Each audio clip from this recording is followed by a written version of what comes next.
희망의 종류라는 제목으로 하나님 말씀을 증거합니다. 여러분의 삶에는 어떤 희망이 있습니까? 어떤 분들은 매주 로또를 삽니다.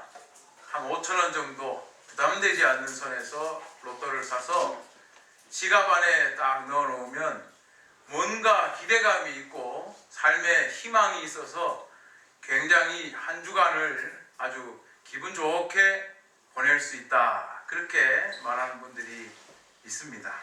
그런 분들 많습니다. 우리 삶에 별로 새로울 일도 없고 또 어떻게 보면 답답한 인생이 연속되는데 이 로또를 사서 지갑에 넣어놓으면 그래도 기대를 하게 되니까 한 주간이 즐겁게 되는 것이죠. 또 어떤 분들은 새로운 직장을 찾으면 하는 희망을 가지고 살아갑니다. 새 직장에 가면 월급도 많이 받고 자기 개발도 가능하고 가족과 보낼 시간도 많을 테니까 그렇게 되면 좋겠다, 그런 희망을 가지는 분들이 있습니다. 또 어떤 분들은 자녀의 희망을 겁니다. 우리 아이가 공부도 잘하고 잘 커서 성공하면 앞으로 우리 집은 더 좋아질 거야, 그렇게 희망을 겁니다. 누구나 삶에 희망이 있죠. 인간에게 희망이 무엇일까요? 희망이란 말 풀어보면요, 어떤 일을 얻고자 그것이 실현되도록 기대하고 바라는 것, 이것이 희망입니다. 그럼 희망은 우리 삶에 어떤 작용을 합니까? 우리가 수많은 자기개발 서적을 읽어보면 희망은 인간의 삶에서 무한 긍정의 작용을 한다, 그렇게 말하는 걸 많이 들어봅니다. 삶에 희망이 없으면 살아도 사는 게 아니고 무기력할 수밖에 없다라는 말들도 보게 됩니다. 그래서 로또 복권을 사놓기도 하고 아이에게 열심히 공부를 시키기도 하고 열심히 구직을 하기도 합니다. 그렇지만 실제로 모든 희망이 우리 삶에 긍정적인 작용을 하는가? 복권을 꾸준히 사면 희망이 점점 쌓여가는가?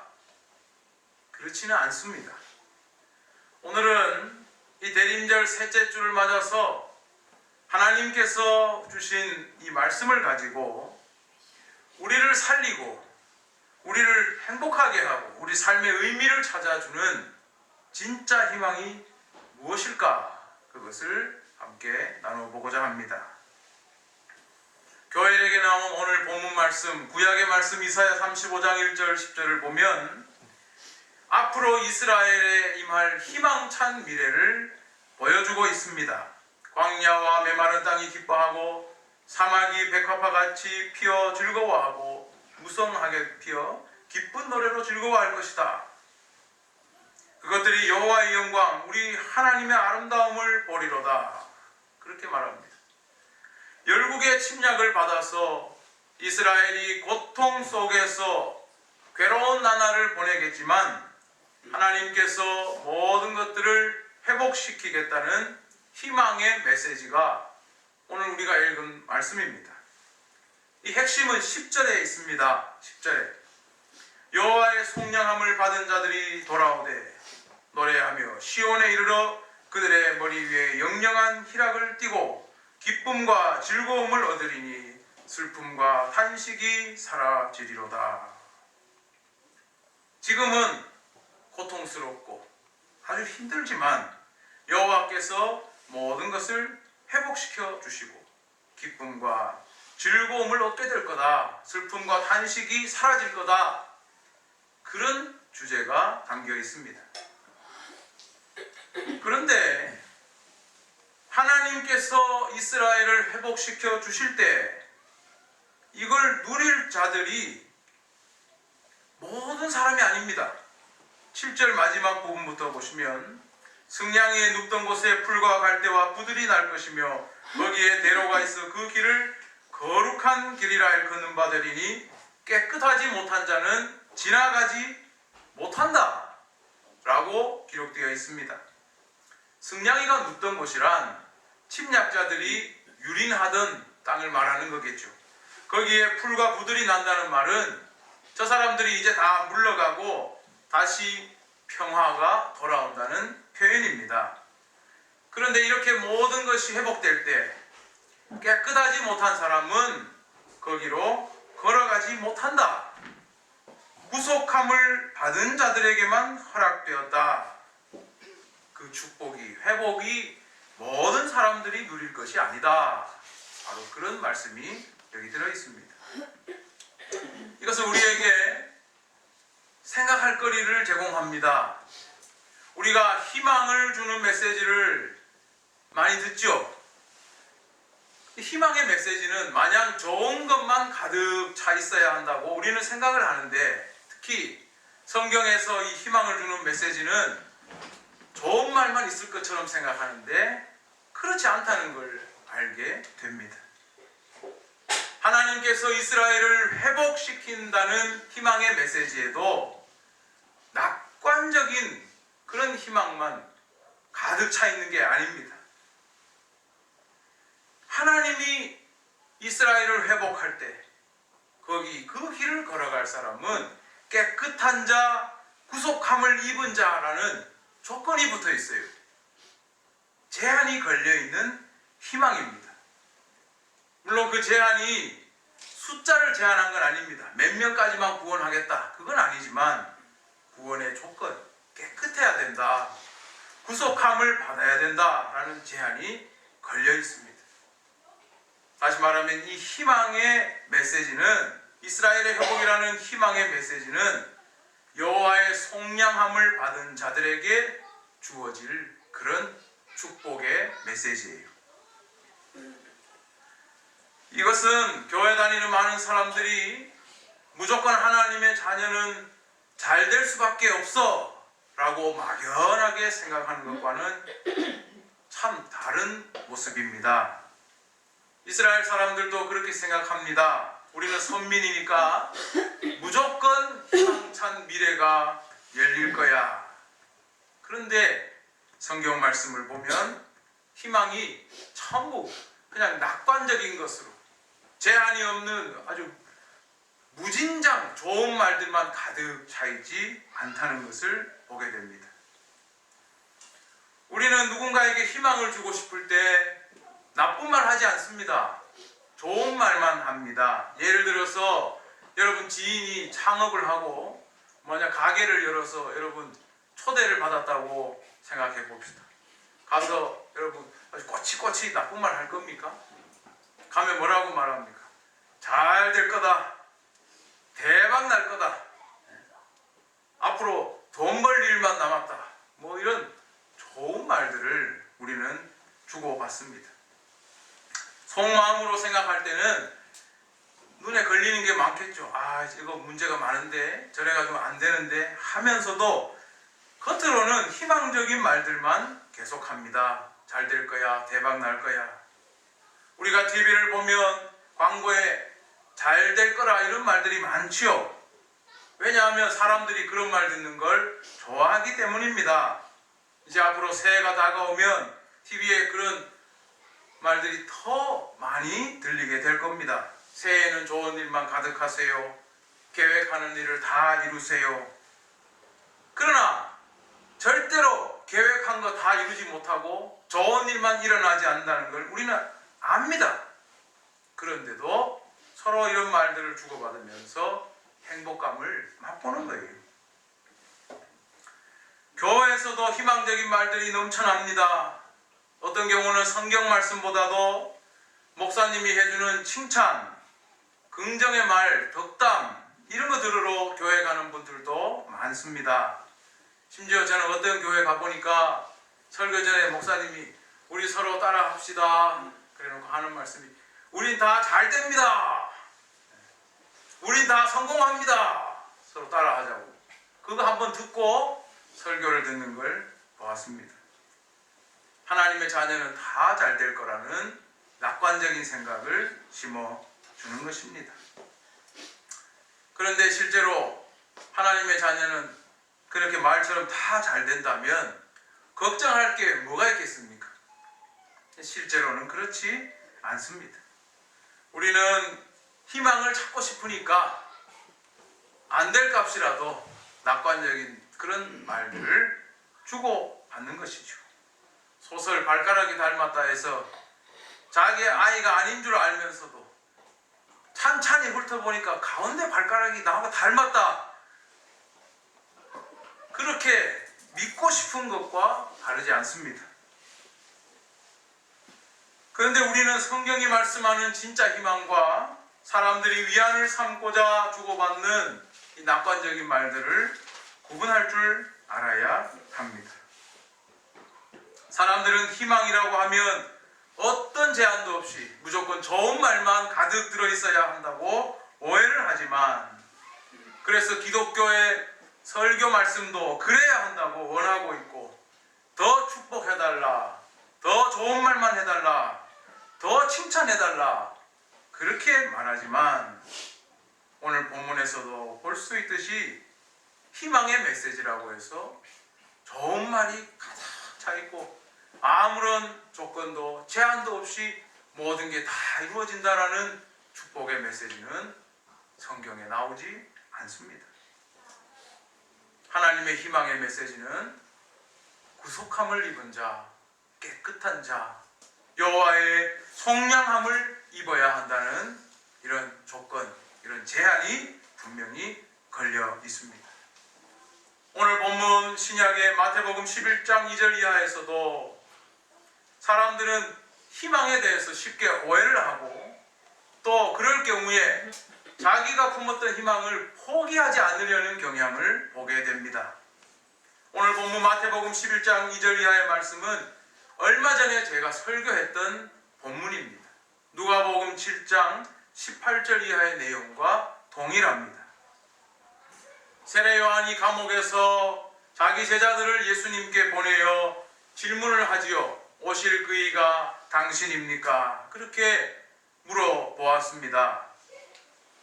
예수님의 답변은 하나님 나라의 기적들을 보고 깨달으라는 것이고, 더 중요한 말씀은 나로 말미암아 실족하지 않는 자는 복이 있다라고 답변해 주셨습니다. 세례 요한이 보기에도 예수님은 메시아라고 하기에는 미심쩍은 부분들이 많았기 때문에 그것을 확인하고 싶었던 것입니다. 그런데 예수님은 이 기적을 보고 믿으라는 것이 없습니다.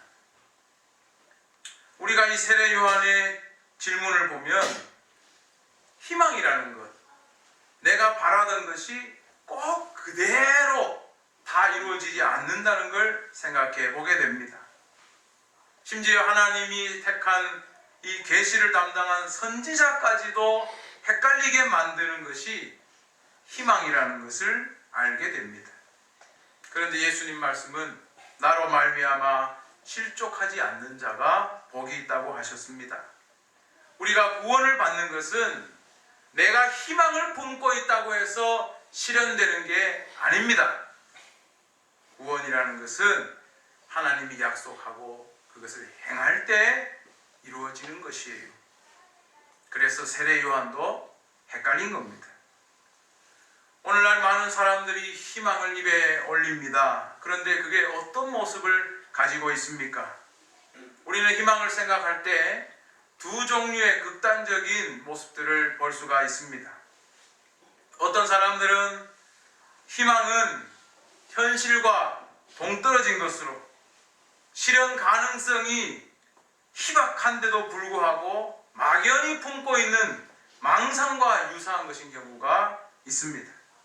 예를 들면 신입사원이 갑자기 초고속 승진해서 회사의 사장이 될 그런 실현 가능성이 여러분 얼마나 있겠습니까?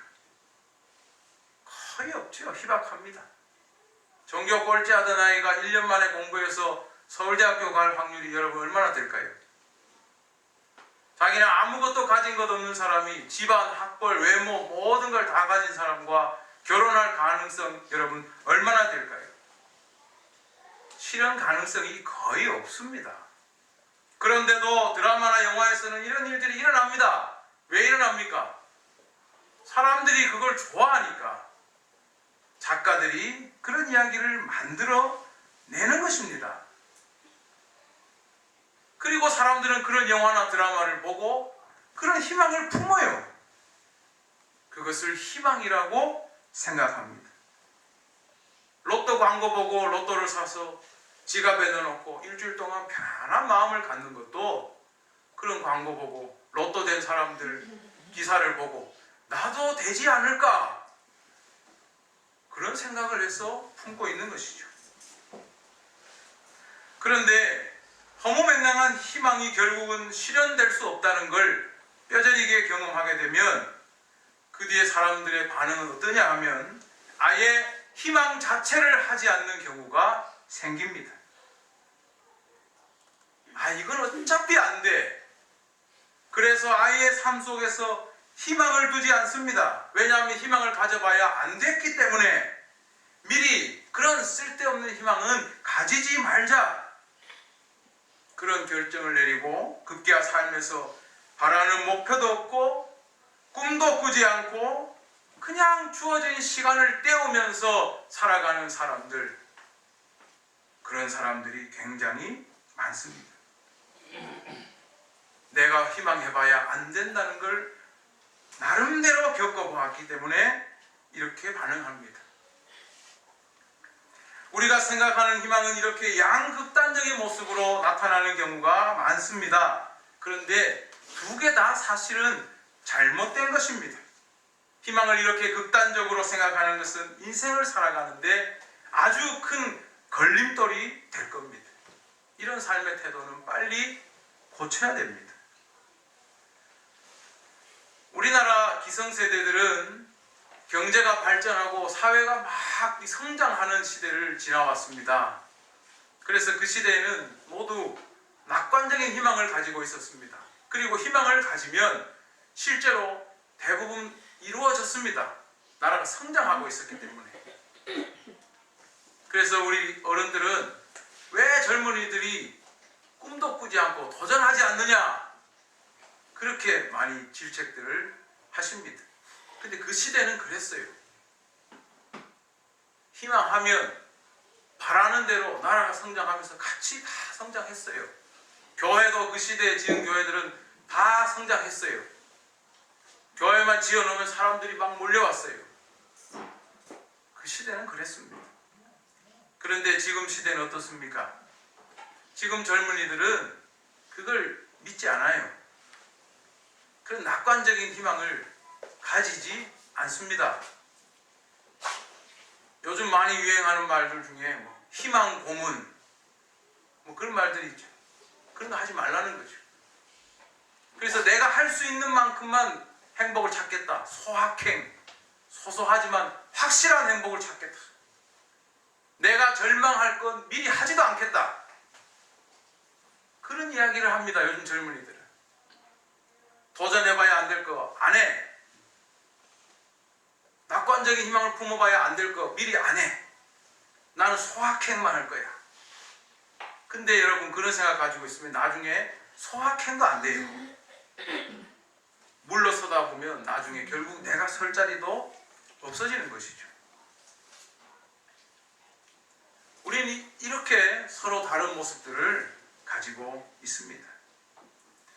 그렇다면 그리스도인들이 가져야 할 진짜 희망이란 게 뭔지 오늘 야고보서 5장 7절에서 10절 말씀에서 그것을 찾아보려고 합니다. 야고보서 5장 7절을 보면 하나님의 자녀들에게 요구되는 이 희망의 목표 지점 방향이 뚜렷합니다. 그러므로 형제들아 주께서 강림하시기까지 길이 참으라.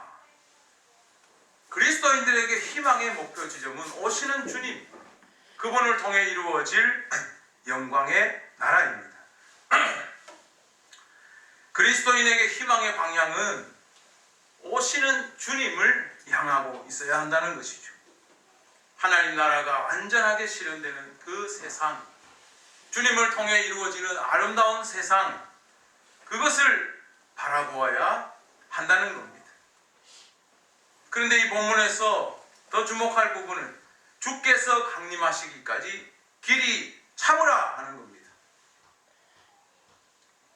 주님의 재림이 하나님 나라가 완전히 실현되는 희망으로 사람들에게 주어졌는데 주님이 올 때까지 참으라는 겁니다. 참으라는 말은 주님의 강림을 기다리는 이 자체가 힘든 시간이라는 걸 보여줍니다. 원래 희망이라는 것이 시련 속에서 삶의 의미를 찾는 거지 배부르고 등 따뜻하고 평안한 상태에서 찾는 게 아닙니다. 희망이라는 것은. 마지막 야고보서 5장 9절 10절에서도 서로 원망하지 말라 선지자들을 고난과 오래 참음의 본으로 삼으라 그랬어요. 고난과 오래 참음의 본으로 삼으라. 주님의 강림을 희망하는 자는 시련이 있고 고난이 있다. 그렇지만 그 안에서 주님을 바라보고 그것을 견뎌내야 된다. 의미를 찾아야 한다라고 이야기하고 있는 것입니다. 그리고 농부의 마음에 비유하고 있죠. 농부는 씨를 심어서 그 다음날 캐면 결실이 없습니다. 기다려야 됩니다. 농부는. 근데 그냥 기다리면 됩니까? 수고하고 길쌈하고 정성이란 정성은 다 쏟아야 결실을 거둘 수가 있습니다. 그런데 또 희한한 게 노력하고 수고만 한다고 됩니까? 하늘이 도와줘야 결실이 있는 겁니다. 그래서 성경 말씀에 이른 비와 늦은 비를 기다린다고 했습니다. 나는 죽도록 수고하고 노력해야 하고 또 하늘이 이른 비와 늦은 비를 도와줘야 그 결실을 할 수 있는 겁니다. 그 말은 우리 그리스도인들의 희망이란 주님이 강림하시기까지 입을 쩍 벌리고 감나무 밑에 있듯이 기다리는 게 아니라 그냥 바라기만 하면 되는 게 아니라 농부의 마음을 가지고 끊임없이 열매를 바라보고 수고하고 그러면서도 하늘을 바라보고 기대하는 마음이 바로 희망이라는 것을 가르쳐 주고 있습니다. 이게 그리스도인들이 품어야 할 희망인 거예요. 난 천국 가 그러고는 이제 아무것도 안 하고 있는 건 희망이 아니에요. 그리고 미리 다 포기해버리고 될 대로 되라. 이것도 기독교인이 갖추어야 할 삶의 태도가 아닌 것입니다. 빅터 프랭클이라는 사람이 있습니다. 이분은 의사고 심리학을 전공한 사람입니다. 근데 이분이 2차 대전 때 아우슈비츠에 수용돼서 거기서 겪었던 일들을 책으로 낸 게 있는데 그게 바로 죽음의 수용소에서라는 굉장히 유명한 책입니다. 이 심리학자는 2차 대전 때 나치 수용소 중에서도 아우슈비츠 가장 그 혹독하고 무서웠던 그곳에 3년간 수용되면서 인간의 심리에 대해서 정말 아주 위대한 이 작품을 남겨놓았습니다. 수많은 사람들을 지켜봤고 자기도 그 고통스러운 시간을 견디면서 희망이라는 게 뭘까? 삶의 의미라는 게 뭘까? 이걸 적어놓은 것이죠. 아우슈비츠에는 들어온 사람 90%가 죽어나갔어요. 처음에 들어올 때부터 몸이 비실비실한 사람들은 곧바로 가스실로 보냈어요. 근데 사람들한테는 목욕시켜준다 하면서 손에 비누를 한 장씩 들려서 가면 거기에서는 샤워기를 틀면 물이 나오는 게 아니라 가스가 나와서 다 죽었어요. 그리고 화장터에서 다 태워버렸어요. 그렇게 90%가 죽었어요. 그런데 이 사람이 거기 갔을 때 어떤 사람이 말해주었어요. 튼튼한 것처럼 보여야 한다. 그래야 가스실로 가지 않는다. 왜? 일을 시켜 먹어야 하니까. 그래서 깨진 유리 조각으로라도 면도를 하고 간수들이 올 때 볼을 막 때려서 빨갛게 만들어서 혈기왕성한 사람인 것처럼 보여야 너는 살아남는다. 이 사람이 그렇게 한 것입니다. 그리고 항상 배고픔과 추위 그리고 인간에 대한 모두 경멸로 정신이 완전히 무너져 갈 때 어떻게 그걸 견디는가를 이 사람이 자기도 경험하고 남의 모습을 보면서 거기에 적어 놓았어요. 어떤 사람은 처음부터 낙관적인 희망을 가진 사람이 있었어요. 나는 크리스마스 전에 나갈 거야. 크리스마스 전에 집행유예가 되고 무죄석방으로 집에 갈 수 있을 거야. 이렇게 낙관적인 희망을 품었던 사람들이 그렇게 됐을까요? 그날이 안 되자 사람들이 급격히 절망하고 삶의 의미를 잃고 다 죽었대요. 무조건 낙관적인 희망은 이렇게 위험한 겁니다. 다 죽었대요. 어떤 사람은 처음부터 절망했답니다. 처음부터 그 무서운 상황을 보고 아예 삶을 포기하고 간수가 총불을 들이대도 날 죽여라 하고 그렇게 있다가 그냥 다 죽었대요. 이 사람도 아주 힘든 순간이 있었답니다. 막 때리고 밥을 굶기고 언제 죽을지도 모르고 죽은 시체 옆에서도 자기는 배를 채우기 위해 스프를 먹을 때 인간으로서의 모든 자아가 다 꺾어졌대요. 그리고 항상 머릿속에 드는 생각은 어떻게 하면 빵을 더 먹을까? 어떻게 하면 간수의 눈에 좀 잘 보여서 조금 오늘은 편하게 일할까? 그런 생각만 머리에 가득 남게 된 거예요. 우리가 힘들 때 먹고 사는 것만 고민하는 것처럼. 그러나 이 사람이 그 수용소에서 이겨낼 수 있는 방법은 뭐였냐면 그렇게 인간 이하로 항상 그런 생각만 머리에 가득할 때 자기는 사람들을 모아놓고 심리학 강의를 하고 사람들에게 이걸 어떻게 가르칠까를 혼자 머릿속으로 되뇌이면서 삶의 의미를 찾은 거예요. 이 사람이 하는 말은 뭐냐면 시련 속에서도 끝까지 삶의 의미를 찾는 사람, 정신의 긴장감을 놓치지 않고 달려가는 그 사람이 살아남는다는 것을 이 사람은 발견하게 된 거예요. 너무 낙관적인 희망을 가지고 삶의 긴장감을 놓고 있는 사람, 처음부터 절망하고 삶의 긴장감을 놓고 있는 사람, 아주 위험하다는 거예요. 우리는 이 사람에 그래서 진짜 우리가 가져야 할 희망이 무엇인가, 성경 말씀이 가지고 있는 희망이 무엇인가를 보게 되는 겁니다. 많은 기독교인들이 난 천국가 너무너무 당연하게 낙관적인 희망을 가지고 있어요.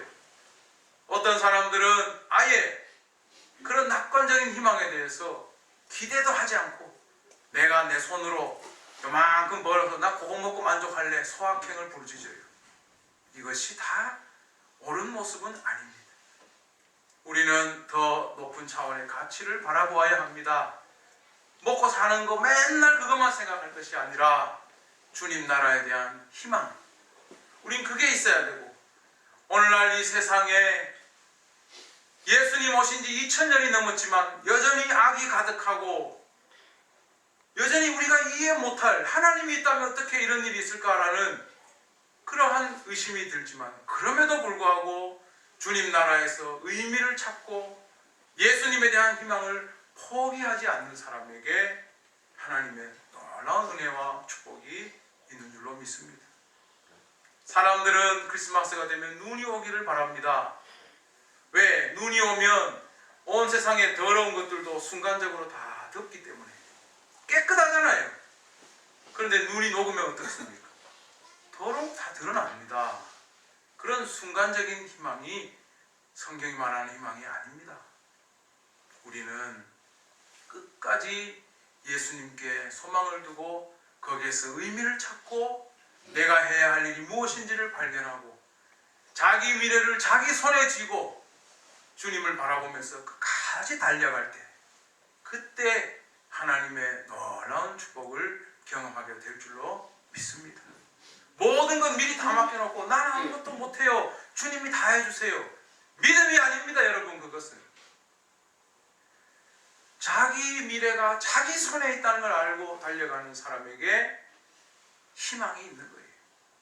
그러나 더 멀리 주님을 바라보고 그렇게 농부가 결실을 맺기 위해 수고하고 노력하면서도 이른 비와 늦은 비를 기다리고 달려갈 때 하나님의 놀라운 축복을 여러분 인생에서 경험하며 날마다 삶 속에서 새롭게 솟아나는 생동감, 행복함, 그것을 누리게 될 줄로 믿습니다. 사랑하는 우리 목양교회 성도님들은 이 대림절에 하나님의 말씀이 주시는 이 놀라운 희망을 찾으시고 예수님 안에서 이 세상 가운데서 끝까지 이러한 희망으로 승리하는 분 되기를 주님의 이름으로 축원합니다.